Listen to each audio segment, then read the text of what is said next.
জুলাইয়ের পর আরব আমিরাতের ভিসা জটিল হয়েছে, পররাষ্ট্র মুখপাত্র। বিস্তারিত জানতে ভিডিওটির শেষ পর্যন্ত দেখুন। চলতি বছরের জুলাইয়ের আগে সংযুক্ত আরব আমিরাত ইউএই নতুন ভিসা পলিসি গ্রহণ করেছে বলে জানিয়েছেন পররাষ্ট্র মন্ত্রণালয়ের মুখপাত্র রফিকুল ইসলাম। বৃহস্পতিবার পররাষ্ট্র মন্ত্রণালয়ের সাপ্তাহিক ব্রিফিংয়ে তিনি কথা বলেন।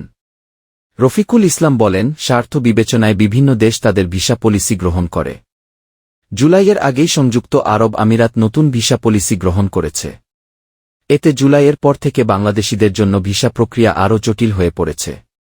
শুধু বাংলাদেশ নয়, আরব আমিরাত আরও কিছু দেশের ক্ষেত্রেও ভিসা সংকুচিত করেছে। মধ্যপ্রাচ্যে বাংলাদেশের গুরুত্বপূর্ণ শ্রম বাজার সংযুক্ত আরব আমিরাত। সরকারি হিসেবে প্রায় 15 লাখ বাংলাদেশি কর্মী দেশটির বিভিন্ন খাতে কাজ করছেন।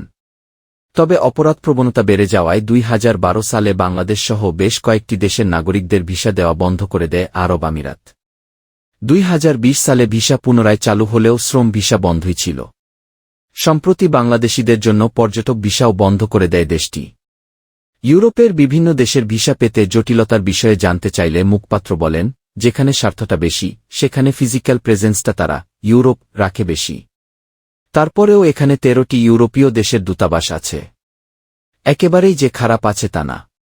আগামী 9 ডিসেম্বর প্রধান উপদেষ্টা মুহাম্মদ ইউনূসের সঙ্গে ইউরোপীয় ইউনিয়নভুক্ত ইইউ দেশের রাষ্ট্রদূতরা বৈঠক করবেন বলেও জানান তিনি। মুখপাত্র বলেন, ইউরোপিয়ান ইউনিয়নের সকল সদস্য রাষ্ট্রের রাষ্ট্রদূত একত্রিত হয়ে সরকার প্রধানের সঙ্গে আলোচনার উদ্যোগটি এবারই প্রথম।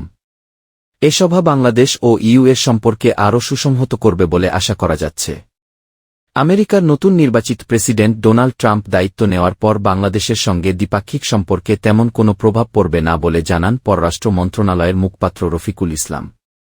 তিনি বলেন, 5 দশকের সম্পর্ক পর্যালোচনা করলে দেখা যাবে, যুক্তরাষ্ট্রের সঙ্গে বাংলাদেশ দ্বিপাক্ষিক সম্পর্ক কোনো ক্ষমতাসীন দলের উপর নির্ভর করে না। আমরা ট্রাম্প প্রশাসনের সঙ্গে আগেও কাজ করেছি।